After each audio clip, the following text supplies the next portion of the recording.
Welcome to episode number 51 of Life Without Cravings. I was running a challenge last week, and as always, I do still learn so much about you guys and what you're struggling with when we have the challenges.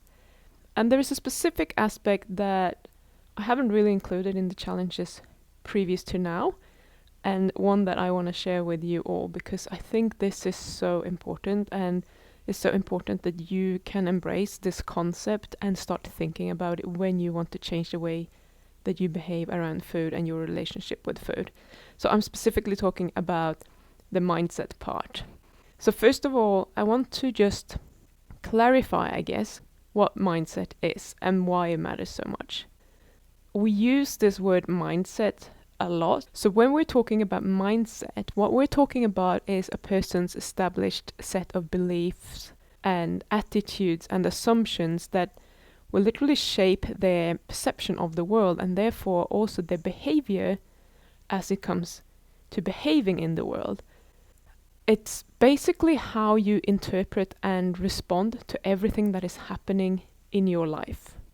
That's what your mindset is. So you might have heard about a fixed mindset versus a growth mindset. And what that means is that if you have a fixed mindset, you believe that all your abilities and your qualities as a person are unchangeable traits. They just define who you are. And therefore, you are going to be unable to change, because if this is who you are, how are you going to change that? When you believe that who I am is who I always will be, you leave absolutely no room for any growth or any change in any direction, whether that be good or bad. This is who I am, this is what always has happened, and this is what will always happen. That's not very useful when it comes to quitting carbs or getting rid of a food addiction, etc. If you have a growth mindset, on the other hand, what that means is just that you believe that you have your abilities and your qualities as a person, they can change. And if you just take the right actions to change them, you will be able to grow, develop new skills, new abilities, and become a different person. So that's what a growth mindset is. If you recall, a couple of weeks ago, I made a video and the podcast about someone was telling me that if I can eat sugar every now and then, or carbs, that probably means that I was never an addict, or that I am in denial about my recovery and I'm still an addict. It's just that I'm in denial, so I can't really admit that is what's going on. So this just shows me that this person has a fixed mindset when it comes to this specific area. They think that they cannot eat anything with sugar in it, or they will go on a binge, because that's what always happened in the past. And they know that if I start dabbling with this, that is going to happen. That is a very fixed mindset. They do not see that there's an opportunity for growth here and that they can relearn a new behavior. They don't think that is possible. And then they take this and they apply this belief to their view of the world, which means that if someone has done something that they deem impossible, i.e.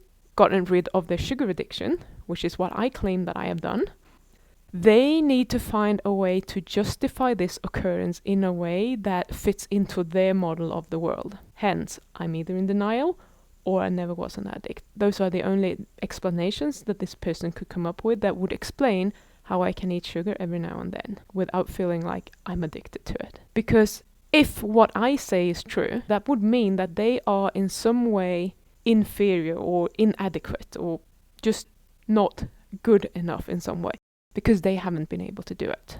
And that is very threatening to a person, and that really do happen when you are so in such a strong belief about who you are and your abilities that you cannot see outside that box. So if you're having a fixed mindset, what that will do is that it will always work against your own progress. If you want to achieve anything and you have a fixed mindset, you are going to trip yourself up every single time. And B, it can make you look a little bit like a bit of an a-hole, especially when people with a growth mindset show you what is possible. Or maybe they will reach out to you and say, hey, I can show you how you can do this too. And you start, rather than being open to the idea that this is a possibility and it might actually be something that can benefit you, You will start judging them and telling them how what they say isn't true because it doesn't fit into your worldview. And I think that's a very dangerous place to be for you and for your relationship with other people and for your well-being.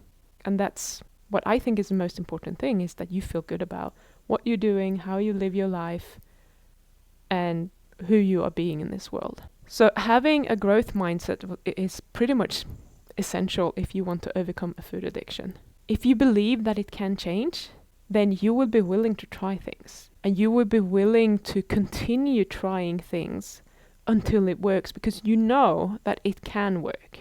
And you're probably going to be willing to just push beyond your own comfort zone, which is essential if you want to learn how to do it the way that I teach you to do it, just so that you can get to your goal. And one of the things that I asked the people in the challenge to do was to identify their beliefs. And specifically their beliefs like the beliefs that they need to have or that they need to cultivate in order to be able to change their relationship with food over time. And I want to share a few of them that might be able to help you as well, and just give you a few ideas for things that you may want to start believing about yourself or your ability in order to overcome a food addiction. So one of them said they want to believe or think that they would really benefit from believing that I can stop feeling the need to eat sweets and junk. And I really like that one, and I want to share that one because they said I can stop feeling the need to eat blah blah blah. As in, I don't right now, but I can learn how to do that. That's always a really good thought to have when you can't believe that this is possible for you. Can you believe that you can learn how to do it? Someone else said that they want to believe that my natural state is not being fat. Sometimes we get so stuck in where we are right now, whether that is I'm obese, I'm fat, I have diabetes, I have an autoimmune condition, whatever it is that you have. It's very easy to just think that, okay, this is now who I am. How you are right now is not something that is going to remain that way forever. This is always changing, and it will change in one direction or another, and you can actually take control of that and change it in the direction that you want it to go. One that I really loved that someone said is, this is for life, not just for a few months. And I think we forget about this one. It's simple, you probably heard it before. It's like, it's a lifestyle, it's not a diet, that sort of thing. And it might sound a little bit cliche, but if you do something that you really enjoy, that makes you feel good, you're not suffering while you're doing it, you enjoy the diet that you're having, you enjoy the lifestyle that you're having, you enjoy everything about it, that is something that you want to have for life. And when you enjoy it, it also gives you the results that you want. So what if it is for life and not just for a few months? What if you aim to find a way of living that you want to keep for life? Something that gives you the results that you want, but also feels like it's something that you want to do. That's what you're going to be looking for when you think this is for life, not just for a few months. Because if it's just for a few months, it can be anything. You can go on the pineapple diet or whatever, and just, I'm just going to push through a few months and then I'm done. Then I can go back to what I was doing before. No, if it's for life, you will be looking for something that is sustainable for you. Another good one was, I want to change so that I can live a healthy life free of medications. And I love that one because it's not... I have spoken to quite a few people recently who have told me like, yeah, I just want to be healthier, but I'm not on medications or anything, and I don't have anything wrong with me, and it's hard for them to get motivated that way. But if you think like, I want to change my behavior so that I can live a life healthy and free of medications for life, if you like, then you're going to be more motivated to stay and do that. Because now it's about prevention and wanting that prevention and never getting to where you have to take medications. I have two more. Sugar doesn't give me love. I like it because somehow we think that sugar is our only friend. It sounds really sad, but it's often what happens. It's like, well, it feels like sugar is always there for me. And if you're thinking that, you're going to want to go to the sugar. But if sugar doesn't give you love, what sugar gives you is the opposite. It's going to be easier for you to do something different. And maybe look for what actually does give you love. It will just keep you going and keep you looking for different solutions and not looking for sugar to give you that love, because sugar doesn't give you the love that you're looking for. And the last one, I matter as much as anyone else. This one is especially on this list for all of you who are people who like to take care of others and who are working yourself into exhaustion by just taking care of other people and not thinking about your own needs. You do matter as much as everyone else. Maybe you should even matter a little bit more, because if you cannot take care of yourself, you're not going to be able to take care of others either. And finding a balance between the two might be where you want to start. Cutting out the sugar is probably part of it. I know for me, when I'm eating a lot of sugar, I'm tired, I just want to, go back to bed. I don't have the energy, I have brain fog, everything feels really hard. And frankly, my patience is, I don't have as much patience when I'm eating a lot of sugar. So for me to take care of anyone else, if I'm indulging in my sugar addiction, it just won't work.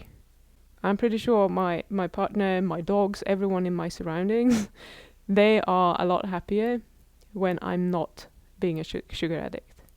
So that might be a really important thing for a lot of you who are watching this, to just believe that I matter as much as anyone else. And if you're struggling believing this, start somewhere. You can start with I do matter, and then find evidence for that until you believe that, and then move forward. So I know that some of these thoughts would probably resonate with you better than others, but whatever it is that you need to believe to take action to make this happen for you, just stick with it. Don't forget about it. Continue to remind yourself of what you need to believe until you start believing it. That's the only way that you can do it. If you just think it now and like, oh, that's a really good thing that I should start believing, and then you never think about it again, you're definitely not going to start believing it. Unfortunately, the challenge has just ended, but if you want to learn the basics of how to manage your cravings and maybe prepare to join the next challenge, because the more previous knowledge you have, the more advanced techniques you can start using when you go through the challenge, you can just take my free course. It's called Food Freedom Foundations, and you can find the link to join that one in the description. So what I do in that course is just a short course. You will get a login details to the course portal, and you can watch the whole course in there. And it will just teach you the basics of how to do this work. And then you go and apply your growth mindset on top of that, and off you go. If you have the right mindset, you're going to be able to do it. You're going to be able to start implementing it, and you will be able to just start living that life that you want, the life of food freedom, which is what I'm talking about all the time. It's just that people don't understand what food freedom is. If you have a fixed mindset, you think that food freedom is a different kind of prison, where you say, I cannot have sugar. But if you adopt a growth mindset around food, and you think about food freedom, you choose the foods that you want at any time because you want it with your rational part of the mind, not from the addictive pathways and not from instant gratification. And most of the time, when you get there, you think that if I did that, then I would just choose sugar all the time.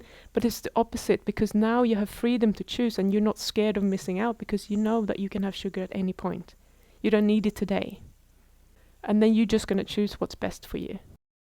That's what food freedom is about. And that was pretty much what I wanted to share with you this week. So I will see you again next week. Meanwhile, go sign up for the course if you haven't done that. Type in the comments. Let me know what you need to believe in order for you to get to where you want to go. I'll see you next week. Bye.